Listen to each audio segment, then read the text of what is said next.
On Tech News Today, the two biggest real estate website giants want to move in together. Plus, more trouble in Tizen land. Amazon may launch a new hardware product that will be sold at Staples, and Apple buys two content companies. Stick around. Tech News Today is next. This is Twit. Bandwidth for Tech News Today is provided by CashFly at CACHEFLY.com.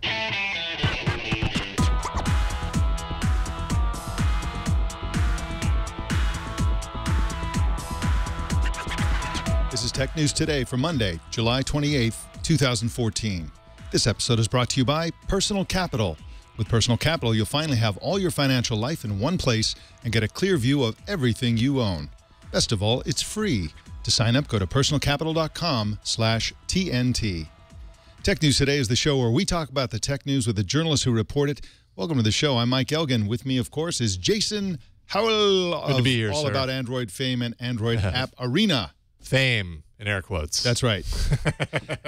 Great shows, even if you Appreciate don't use Android. And, of course, Jason used nothing but Apple products. That would be a funny challenge. My mom was in town not too long ago when I was out with my eyes, and she bought an iPad. And watching me try and show her how to use it, it was pretty comical. Well, I hope you gave her a hard time about that. Yeah, just a little bit. Yeah, a little bit. And we also have Lindsey Turrentine, our Monday co-anchor. Welcome, Lindsey Turrentine, of course, editor-in-chief at CNET Reviews. So glad to have you here this Monday. Wonderful as always. And you always have such amazing art behind you. Oh, thank you. Most of it done by my children and yes. Rothko. It's the best art. That's right. That's right. Little gallery there. Yep. Looks awesome. Well, let's jump into the news. Let's start with this one, shall we? Two of the biggest real estate websites are merging. Zillow is buying Trulia for, wait for it, $3.5 billion. That's like Whoa. Facebook money in an all-stock deal. Both Trulia and Zillow brands will be preserved. Greg Sterling wrote a piece about this story for Search Engine Land and joins us now by phone. Welcome, Greg. Hi, glad to be here. And we're glad you're here. So, Greg, let's just start with the impact of this news on the real estate industry. How will this be received? Is this a kind of a scary thing for real estate agents and people who make their living in the real estate industry? Well, depends on your point of view. I mean, the combination of these two, you indicated they would retain their separate brands and sites, and that's correct. But the combination, sort of on the back end of these two, is either scary because they'll have so much power, or convenient because there'll be a centralized place where you can market your services. So, I'm sure they'll have one back end, and that'll give you distribution to both sites, depending upon the advertising that you select, or what you do to get your listings information in there. So it could either represent sort of a convenience thing or a scary thing if you view the consolidation of power skeptically. So, Greg, how much overlap is there in customers between these two services? Are they services that everybody uses both of them if they're looking for real estate, or do they have different audiences? Well, it depends on who you're talking about. Are you talking about the consumer side? The consumer side. Who uses this? Yeah. So they. I mean, I'm not closely tracking the audiences of both of these. I mean, they're the number one and two sites according to ComScore. Zillow is the top site. Trulia is the number two site, and they have huge mobile audiences. Now, according to the material that they put out this morning, they don't have a high degree of overlap in their audiences. That's what they say. My suspicion is that people use multiple sites. I think that that's true as a practical matter, empirical matter. And the smart people probably use, Trulia and Zillow and maybe one other site just to ensure that they're getting, coverage and taking a look at all the properties on the market. So, they say there's not a lot of overlap, but my suspicion is that people use both sites. Now, my understanding is that Zillow is, of course, the purchasing company and is the larger one with 83 million unique users in June. But Trulia, which is smaller, based in San Francisco and has 54 million unique users, seems to be better. It seems to have a lot more information about neighborhood crime rates and, local amenities and all these sort of peripheral things that people are interested in when they're buying a house. I guess, they're going to keep them separate, but it seems to me that it would be so much better if they just combine them into one mega service. Do you have a sense of why they're not planning to do that? I haven't spoken to either Pete Flint of Trulia or Spencer Raskoff of Zillow, so I'm just speculating when I say that, the earlier comment about the separate audiences may be true, and that may be part of why they're deciding to maintain the two brands. I think that if they were to consolidate them into a single brand, Zillia or Zillow or whatever the dominant brand would be, they would probably lose some of their audience because, just that's the nature of things, is that when one property is absorbed, it's not sort of a total net gain of whatever the other audience is. So they would probably see some attrition there. But, in the New York Times this morning, Raskoff was quoted as saying that they wanted to create a kind of holding company with a portfolio of real estate brands. So, like IAC, that was the analogy, Interactive Corp. So this is probably stage one of a multi-stage, road of acquisitions where they're going to have a lot of different properties, maybe addressing different market segments, apartments only, I'm speculating, maybe demographic groups, not entirely clear to me. I think what we'll see is a combination of the content, though. I mean, I think while we may see different look and feel in terms of functionality and the way that things are presented, I think we're going to see some integration of content, to your point about Trulia having a lot of great content, into Zillow. The genesis of the two sites is very different, and I think that's why the experiences are quite different. It does seem like Trulia, in my experience, is much more of a sort of a browser's site. Like when you are curious about something, you go to Trulia and you say, oh, I want to know more about that property. Zillow is a lot more about managing your own property. I mean, as a consumer and sort of getting listings out there or finding out how much your property is worth, although I know that Zillow's kind of struggled with that. Trulia is in some ways more traditional, more of sort of like a listing site. So it seems to me that they serve slightly different purposes. Is that something that you think is the case? I think so. I mean, I think people use both sites to find properties to buy or to rent. But I think that this is what I was alluding to in a second when I talked about the different genesis of the sites. I mean, Trulia is really kind of a search engine for listings, and they started out with this idea that they could do a better job of surfacing listings and providing a lot of contextual information, schools, crime, and so on. Neighborhood information, and they kept adding and adding and adding to that. And, you can browse or you can search. Zillow started out as a kind of data aggregator about home pricing and sales data, with the idea that ultimately, people would use it to find properties and to manage their own sort of properties, as you indicated. But it was that sort of Zestimate home valuation, hook that was the source of Zillow's appeal from the beginning, and then they've added a lot of other stuff there and to make it more utilitarian. But it was a kind of real estate voyeurism, I think, that drove the initial interest in that site, and there was huge coverage as a result of that capability, and I think that's always been at the center of that experience, whereas as Trulia, I think you're correct in saying it's more traditional. They're just doing a better job than some of the pre-existing sites at surfacing information, collecting information, presenting it. Real estate voyeurism. I like that. I think they used to call them looky-loos. One of the strange things about all this is that Trulia CEO Pete Flint will remain the CEO of Trulia, and he'll join the combined board of the combined companies. There'll be one board, two companies.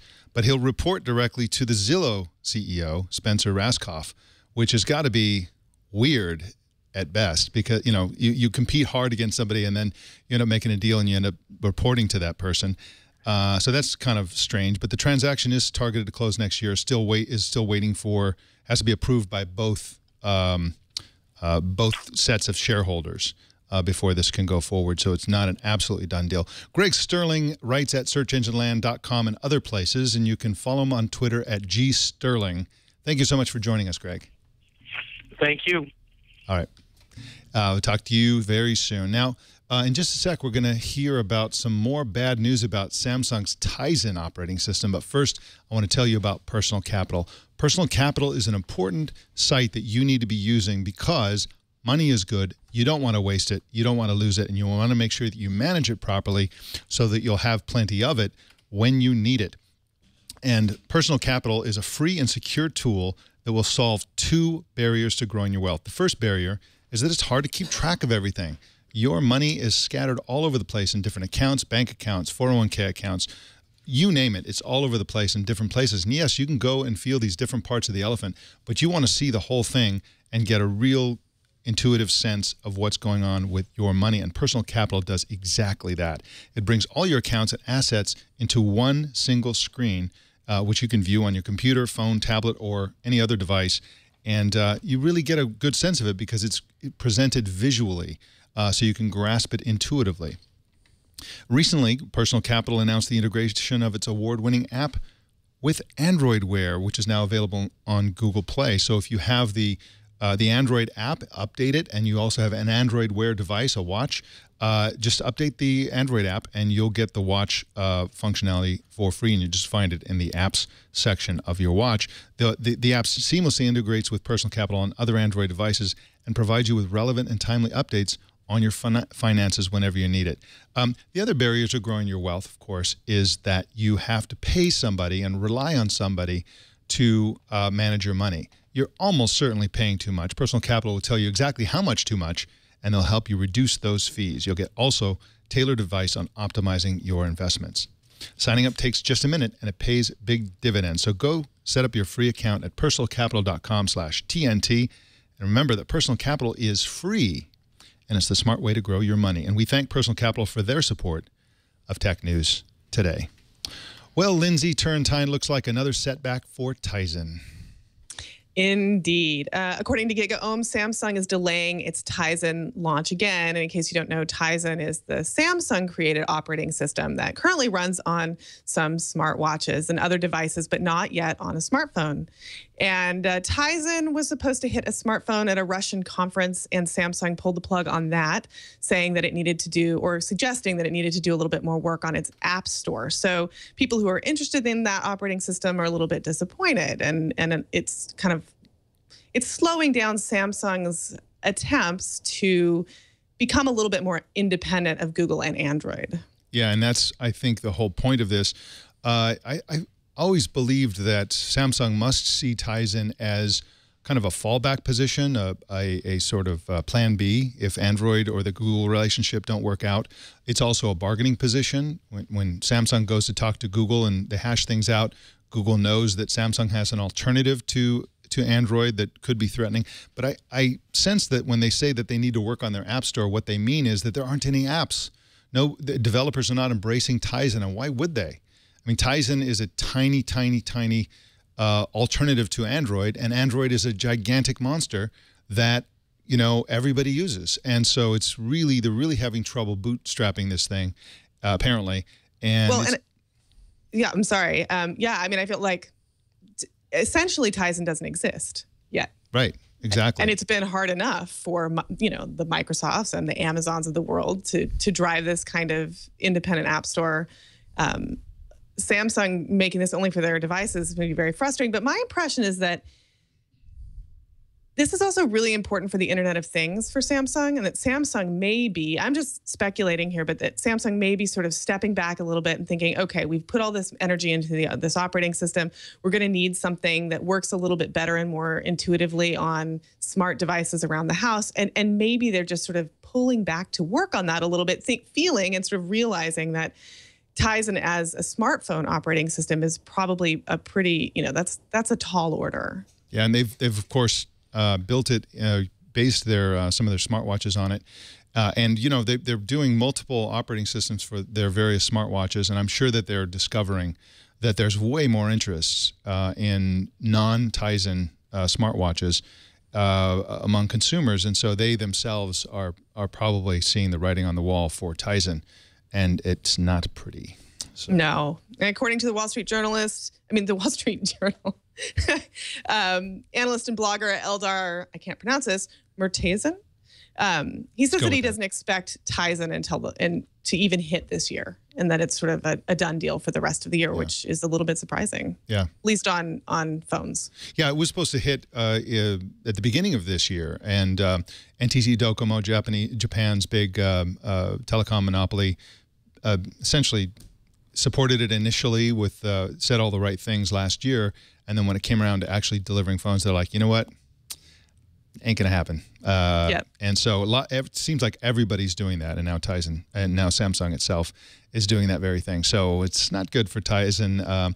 It's always been a kind of a weird thing, and you know, a lot of Samsung fans, in fact, are actually Android fans. And so whether they realize it or not. Yeah. And many, you know, the most hardcore ones, Jason, do realize it, and really their loyalty is with Android. This is both a blessing and a curse for Samsung, because of course they want the business, they want to sell the phone, but then when it comes down to loyalty, those same customers would just as happy switch, you know, they'd be happy enough to switch to an HTC or a Moto X or whatever, because their real loyalty is with Android. Samsung possibly created a precedent within their company very recently. In fact, I think last week they switched the original Galaxy Gear smartwatches that were Tizen, or that were Android. They sent out an update and switched it right over to Tizen. So now it's suddenly Tizen. I do wonder if Tizen becomes a thing and becomes a successful thing. This would obviously be, I imagine, at least a couple of years down the line if it were to happen, if Samsung would do the same thing on phones. They certainly have the cojones to do something like that. Like, what can I say here? And Samsung, you know, Samsung has worked very hard to differentiate its version of Android, and much to a lot of people's chagrin. I mean, there are a lot of people who really hate the fact that Samsung's operating system always looks and functions so differently, or its version of Android. So I can see it so desperately wants to separate itself and to sort of, you know, I don't know, make its own path in the mobile OS world, but then it's just sort of tied to this great functionality on the back of Android. Yeah, and I love it when you talk about Android, Jason. Yeah, and apologies to our Spanish language viewers. Yeah, I know. That may have not sounded like a bad word to me, but I'm sure I offended somebody. I'm sorry about that. Especially Tizen users. Well, Amazon launched a new online store today for 3D printed products. Customers can order and customize bobbleheads, jewelry, smartphone cases, and other products which will be printed by one of Amazon's sellers, then shipped. Deepa Seetharaman covers e-commerce for Reuters and joins us by phone now. Welcome, Deepa. Hey, how are you? Thanks for having me on. So glad you're on the show today. Now, can you tell us more about this online store and what they're selling? So, yeah, they are launching this new store. Has about 200 or a little bit more than 200 different products available. The key feature is this new personalization option that Amazon has put on their website. So you can look at a pair of earrings that the example that they showed me was a pair of earrings that are shaped like molecules, and you can adjust the diameter of the molecule, you can adjust the color and the width of the earring, and you can make all these little changes. The idea being that they'll see how this goes and how what this kind of functionality looks like on the site, and see where else they could apply it. This isn't a real question, but how much of a nerd do you have to be to order 3D printed Amazon, molecule earrings? I would order those. Really That's big my point exactly. I mean, meaning I would order them. So really big nerd. I mean, it's sort of niche. Right, they admit that this is a niche product offering. 3D printing, it's not exactly, it's burgeoning and growing. A lot of people are interested, but it's not mainstream. But that's kind of the point. They want to see where this goes, and it's a pretty safe area to explore this personalization option and see how it could be deployed in other more popular areas of the site. So, Deepa, who are the sellers? Who are creating these products that Amazon is then sort of acting as a middleman for? Right.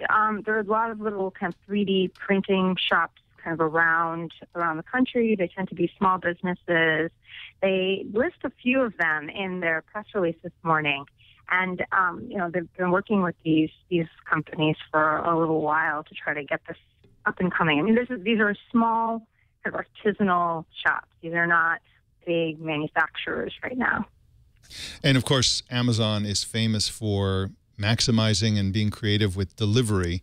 And this seems to me to be just sort of a one-step precursor to a world in which you print it on your own 3D printer. So you go to one of these stores, you pick the thing, you customize it, and you click a button, and then it prints out, and that's the delivery. The delivery is electronic of this physical good. Do you see that happening anytime soon? Do you think that the standards exist in the 3D market, or do you think Amazon is ready to start doing that anytime soon?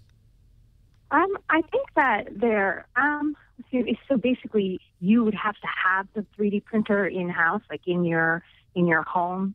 Is that the kind of future you're talking about, where everyone has a 3D printer in their house? Exactly. I mean, they're for sale now at Home Depot. They're for sale at, pretty consumery oriented stores, and they're rapidly becoming mainstream. There's one coming on the market that's a couple of $100 that's being crowdsourced. So, 3D. The big story about 3D printing is that it's becoming mainstream super fast, and the only problem is that there are some problems with standards, and it's not quite like inkjet printing or something like that. We print it, it works, and it's fine, and all that kind of stuff. There's some tweaking that's still required, but inevitably it's going to get a lot better, a lot cheaper, and a lot easier, and you can see a world in which many 3D products can be printed on your own printer. Yeah, I think so. And I think that when the world turns that way, you could almost certainly buy designs and print and use Amazon as a platform to find those sort of blueprints for whatever it is that you want to print on a 3D printer. I mean, I think they're interested in adapting to whatever wherever this industry goes. They want to be able to go there with it. Well, I'm going to print out my Jason Howell bobblehead. Print me one out too, actually. Yeah. I want to see what that looks like. Collect Throw them all? some earrings in there while you're at it. Right. They're too big for the bobblehead, if anybody's wondering. Deepa Seetharaman is at Reuters.com, and you can follow her on Twitter at @dseetharaman. Thank you so much for joining us, Deepa. Thanks. Well, speaking of buying stuff, Apple bought a couple of things recently. Lindsey, what did they buy? Well, they've been buying a lot of stuff, haven't they? have. Right on the heels of Beats. They have purchased and are in the process of purchasing these two smaller companies, startups, one called Booklamp and one called Swell. The Booklamp deal is apparently done, and the Swell deal is they're sort of on the verge of that. They're aimed at creating streaming online services, and Booklamp is clearly for books, and Swell stitches together talk radio and podcasts. And they're both sort of companies built around a Pandora model for trying to take different types of content into a streaming environment. And you can think that as Apple approaches CarPlay and starts to think about what it can do in the car, it's getting ready to compete against Amazon and against Google in that content space. So this is some really interesting stuff reported out of TechCrunch and Recode. Yeah, I mean, to me, the more interesting acquisition is Swell, because this is basically this is just like music, but for talk, and Apple's always struggled with their podcasting offerings. I mean, they've kind of been ambivalent about it, and cynics like me have always believed that the reason for that is that, podcasting has been free. If you go to the, iTunes and you go into the podcasting thing, it's not a place where anybody's making any money. And so Apple's like, yeah, here it is if you want it. But I think that Apple would love to move podcasting and talk radio into a future where they can make money on it, maybe a subscription service or something like that. And this could be part of that. It also could be just improving their pretty mediocre podcast app that's available free on their, actually built by Apple. I don't know if you've ever used that podcasting app. It was controversial some time ago because it had the little reel-to-reel tape playing. It was the poster child for... A little demeaning. Yeah. Mike, are you saying that podcasting is important to you? A little bit. It's a little important to me. Even before I did it for a living, I've always been a kind of a religious zealot when it came to podcasting. It's such a fantastic thing to be able to just subscribe to. It's amazing. Yeah, it's amazing, and it's just it kills me that it isn't more popular. Apple's own app has 1.5 stars in the App Store. Some pretty great irony there. There are a lot of people who are dissatisfied with it. It's had a lot of technical problems in the past, and it's possible that Apple's simply buying an engineering team to make it better, for sure. And there are other services out there that are doing this pretty well. I mean, there's Stitcher. There are some kind of third-party competitors to what Apple's already doing. I think a lot of people were already really entrenched with podcasts when when Apple rolled out its own product and sort of nothing was compelling enough about it to get people to switch over to Apple's treatment of podcasts. But if they can really nail this, especially in the car, imagine, I mean, then they're fighting not only are they then a decent competitor to, the Pandoras of the world and then to other individual podcast apps, but Apple is then able to compete with the radio. Yeah, not only that, Period. They'd be really smart. If they really play their cards right, they'll do exactly what you said. And then the next phase of that is that so many of these so-called talk radio shows and podcasts and netcasts, such as this bad boy right here, they also have really high-quality video components. And then, Apple's going to have their, future of their Apple TV offering, whatever that's going to be called. And they would be really wise to have lots of customers and lots of content and lots of relationships around this type of content because, again, so much, the very best, most of the very best talk radio or podcast shows or programming also have high-quality video programming. And that's, if you have all of that, imagine what kind of a TV offering you could provide with all that content. So we'll see where they go with that. Yeah, and I think it's interesting that with both of these acquisitions, it's almost like a tacit admission that Apple's not done a great job on a couple of fronts. And earlier, the founders of the Book Lamp team had said that they were building something to try to compete with Amazon in its own game. Apple acquiring them and sort of using their engineering talent is kind of saying like, iBooks challenges, we need to fix it. So that's interesting too. Yeah.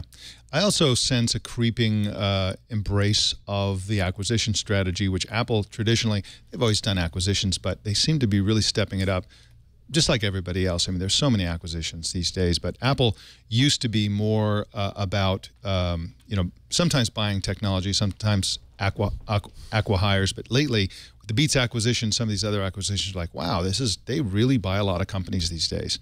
So we'll keep an eye on what they buy next. It's a good, if nothing else, indicator of what direction they're going in. Well, 9 to 5 Mac's Mark Gurman reports evidence that Amazon may be getting ready to launch its own Square-like mobile credit card reading hardware product within the next few weeks. The evidence comes in the form of internal documents from retailer Staples, which plans to stock a new product called the, quote, Amazon card reader, unquote, which will be placed next to card readers from Square, PayPal, and Staples itself. We've been hearing little bits and pieces of this strategy, Lindsey Turrentine, for quite a while. And, I think this is not surprising at all, although it is surprising in one way, and that is that here is Amazon, which exists to sell things online, and it has a couple of hardware products which exist to sell things as facilitators for selling things online. And now it's coming out with a hardware product that is not selling online. Well, maybe I'm sure they'll sell it online, but it's being sold in brick and mortar retail stores. Kind of weird. It's, I have one word to say about this, which is iBeacon. I think that, Amazon absolutely knows what a threat Apple can be. And Apple hasn't been a huge threat in the retail space, but it's ramping up and it's getting ready to be a huge threat in the physical retail space. And Amazon it's been sort of basking in the glory of it totally dominates online retail, but doesn't dominate the real world and doesn't want to give another company a chance to dominate retail in the real world. And so it's sort of stepping up. I mean, I think that this is a card reader a la Square is it's a little weak sauce, to be honest. It's, Square is already having its struggles and there's that model's already out there. There's a lot of brand recognition. I'll be interested to see whether this is just an on-ramp for Amazon or there's something else cooking. Yeah, I'm sure there's always something else cooking. Kind of an interesting side note. My wife and I drove all over Sonoma County, basically eating and drinking our way through the county. We went to a restaurant, then we went to a coffee place, then we went to a winery, then we went to, we actually started out at an olive oil place, did some olive oil tasting. That was cool. Went to this big jam shop. Every single place we went, 100% of them had Square with an iPad. Wow. It was pretty amazing, but that's kind of a Bay Area thing. I mean, in the Bay Area, Square is much more popular than it is in the world at large and in the country at large. But that was kind of shocking. They weren't Square-like devices; these were Square products. So that was pretty cool. Now, Amazon, back to Amazon's product. According to these internal documents, it's going to cost $9.99. Basically, giving it away because they want to skim those micropayments. And they also, just a reminder that Amazon launched a new wallet app for smartphones last week. So they've got multiple e-commerce related or commerce-related products in the pipeline, and upcoming hardware that we're talking about, this Amazon wallet card reader, will probably support that at some point in the future. And separately, sources have said that Amazon's Lab 126, that's their research lab that develops new hardware products for Amazon, is developing other mobile payment-related products that focus on biometric fingerprint scanners. So I think that inevitably will end up in their Amazon Fire phone or future Amazon phones, essentially following the Apple playbook with fingerprint reading in the phone. The current Fire phone looks a lot like the old iPhone, so that wouldn't be a surprise at all. Well, I would love to see fingerprint that carried over into sort of a Square-like interface. I mean, if they can bridge that gap, where instead of swiping a card, you simply use your fingerprint at a retail outlet, that could be pretty compelling. Yeah, and super convenient, because that single, put your thumb on the circle action would simultaneously approve the purchase, sign it, get the information, whatever. It could be super convenient to replace all of those processes with just one action like that. But people don't like biometrics, but they'll do it for convenience and to save money. Yeah, probably. In my creepy as it might be. Yes. Well, speaking of things changing to the digital realm, looks like we may be facing the end of hotel keys, those little annoying plastic credit card-like hotel keys. It sounds like it. Hilton Hotels have invested a bunch of money, $550 million, in a system to allow their guests to do a bunch of different things with their smartphones. Starting in the near future, they're supposed to announce this in the next week, there'll be a service that will allow guests at 6 of their different chains, I think, to actually browse, see their room, where it is in the hotel, and see other options when they check in. So kind of think of that as like, an airline flight seat tracker. You log into your airline, you check in, and then they say, for an extra $50, do you want a little bit more legroom? I think it's that approach for hotels. And then within the next couple of years, they're going to be rolling out using your phone as a smart key. So all you need to do is check in. You've got the key on your phone. You just walk up, touch the door, and walk in. Yeah, and clearly the direction this is going in is the use of beacon technology, possibly Apple's iBeacon technology, where that could really facilitate much more secure unlocking of doors and that sort of thing. Whereas as you approach the door, if you're within 2 feet of the door, then it unlocks. That would be great. And you also see lots of embracing of iBeacon technology within the hospitality industry in general. There are some restaurants in Europe that I've been reading about that are using it in restaurants to basically, they have beacons at every single table, and they know exactly what table you're at based on iBeacon proximity. And so I just think iBeacon is just going to be so big. And beacons in general, of course, there'll be lots of beacon technologies out there, not just Apple's. And it's for the hospitality industry is actually going to be ginormous. And this smartphone unlocking of doors, this is coming to your house too, by the way. I think. Oh, I have it. Yeah, do you? How do you like that? Yeah. I don't have it. I like it a lot. We have it at a little tiny vacation house, and we have the Quickset Kiva, which has its problems, and the physical device on the back of the door is loud and large, but basically it uses a low power Bluetooth in my phone, and right now it's only available for iPhone to let you unlock doors when you approach the door. Like I said, it's not perfect, but in that case, what's so great about it is that if somebody's like driving through town and they want to stop and stay at our place and we don't have a way to get them a key, we can just send them a digital key. And that has been really convenient. And plus, just like with your car, I can't say enough good things about not having to fish for keys. For those of us who have a purse or a bag, honestly, I've spent like 1/6 of my life doing that. Yeah. So happy to be free of it. Now is the Quickset product, is that one of those that allows you to set time limits on the key that you send to people? Like this is good for 48 hours kind of thing? That was the intent originally, and then the first version of this product didn't have it, but they just rolled out a firmware update that allows you to do that. So those keys can time out, and which is really nice, and you don't have to keep track of them, and you don't have to withdraw the key. It's just sort of you have it for the weekend, and there you go. Oh, that's cool. Yeah. Very cool. Well, the Chinese government surprised Microsoft by showing up at their offices in 4 major Chinese cities. Some are calling it a visit. Sounds lovely. Some are calling it a raid, not so lovely. But it's pretty clear that this is just payback or punishment for various actions by the U.S. government, including accusations of Chinese involvement in industrial espionage and also the NSA Snowden revelations. The Chinese government has really taken it out on the major marquee technology companies. Lindsey, they've been going after Apple, and now they're going after Microsoft. You know, I feel like China is really interesting because it's just not afraid of anybody else's size, right? It's like the one country in the world that can kind of say, you're huge, Google or Microsoft or Apple, and we don't care. We can build that ourselves. You know, they're perfectly willing to engage at sort of this aggressive level, which I find sort of fascinating and scary. Yeah, and they, exactly, it's sort of, they seem to proceed as if it's a win-win. If they can force companies and other governments to do what they want, they win. And if they have to ban foreign technology companies from competing with Chinese companies, they win there too. So that seems to be their approach. And of course, the secret sauce, as you mentioned, is the massive size of the Chinese market, which everyone wants a piece of. And so, you know, this is yet another case where they're doing that.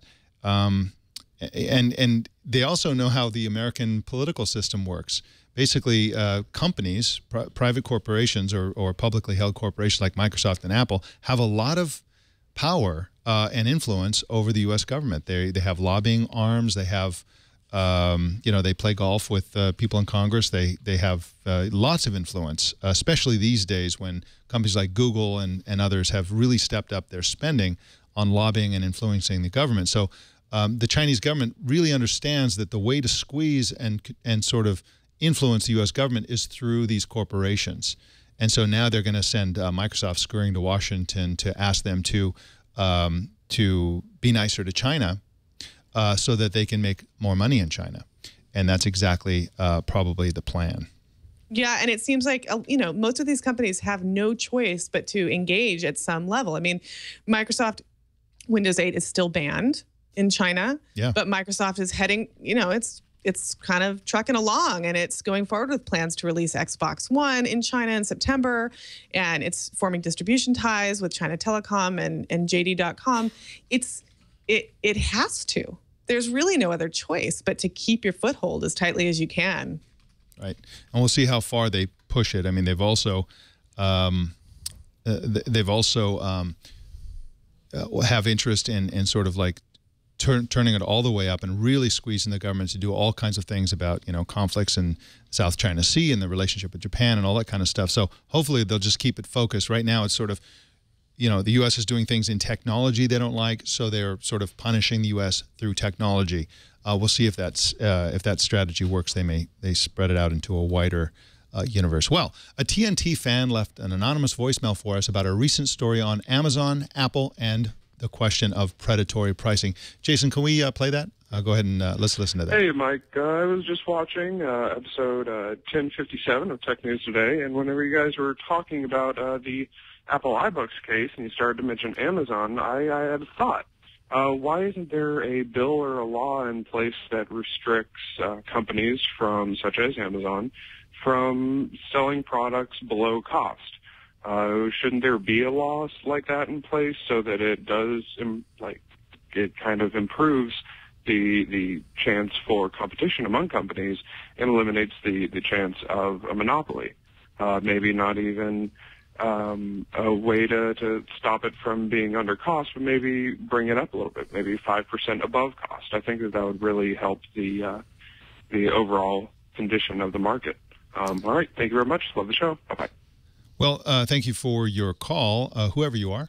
And in fact, laws like that do exist. They just don't exist in the United States. Countries like Australia and Canada have laws like that, anti-predatory practice pricing laws that essentially prevent companies from selling things at too low a price. It's not easy to prove that it's too low a price, but these laws do exist. Within the United States, predatory pricing is associated with monopoly status. Essentially, if you are not if you don't have a monopoly share of whatever your market is, you can go in there and you can sell at below cost, and that's perfectly legal in the United States. Usually, it's banned to do this internationally. So, for example, if a certain a company is selling at $20 in their home country, and then they want to break into a new market and they sell at $10, especially if the cost of production is, $12 or something like that, that's called dumping. It's generally frowned upon by not only national governments, but also international financial organizations. And Amazon doesn't really have a monopoly, but they do have something called a monopsony. And a monopsony is basically a buyer's monopoly. So they have a monopoly on the acquisition of books from the publishers. In other words, if you want to publish a best-selling book, you had better be on Amazon. And so Amazon tries to use its monopsony to control pricing, to push pricing down, and that squeezes rivals out of the market, and it's probably unfair, and it should, in my opinion, probably be illegal, simply because we don't live in a world anymore in which Bob's bookstore is in direct competition with Janet's bookstore.